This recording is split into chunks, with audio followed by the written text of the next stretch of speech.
South African students won a major victory Friday, after more than a week of protests against university tuition fee hikes shut down at least 15 universities and earned them a meeting with the president and a promise. President Jacob Zuma announced after meeting with student leaders and academics that universities would not increase tuition in the coming year. Students started protests last week at the University of the Witwatersrand over a proposed 10% fee hike. "We agreed that there will be a zero increase of university fees in 2016, Zuma said. "Discussions will continue looking at broader issues than the fees. But," he acknowledged, "this decision is merely a bandage over a suppurating wound." He promised that the government will focus on other issues, like the idea of free education and the thorny race issues that underpin many discussions on education in South Africa. But the meeting was not without turmoil. As leaders talked behind closed doors in Pretoria, police outside fired stun grenades and used water cannons after some student protesters tried to force their way onto the premises. That echoed violent scenes from earlier in the week, as police scuffled with students in Cape Town and arrested 29 of them during a march on the nation's parliament. That kind of scenario is exactly what University of Johannesburg graduate Peter Lekalakala fears as the students' demands grow.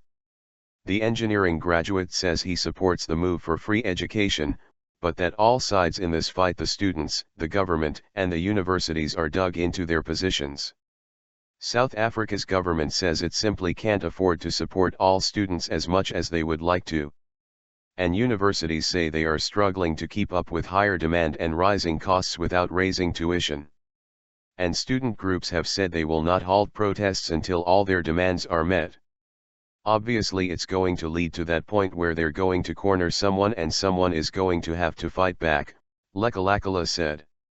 "And I think in this case, it's going to get violent.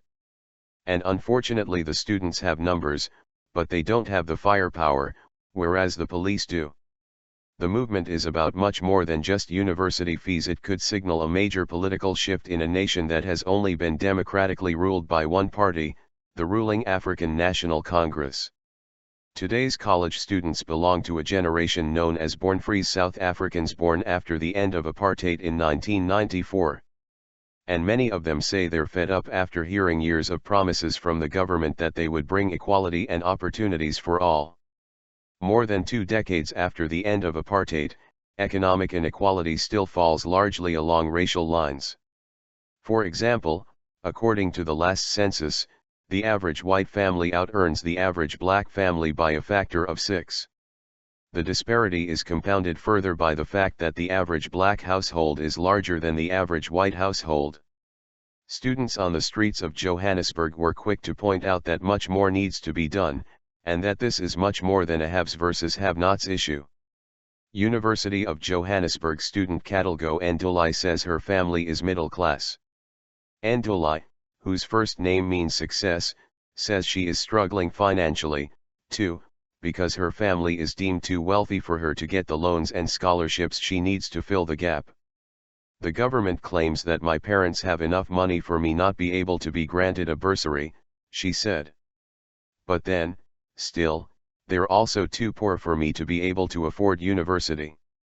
But Ndolai and her compatriots say they have youth and energy on their side and are determined to make their voices heard. And in a manner growing more pointed by the day, they are reminding their elders that they are very people who will become the nation's next leaders.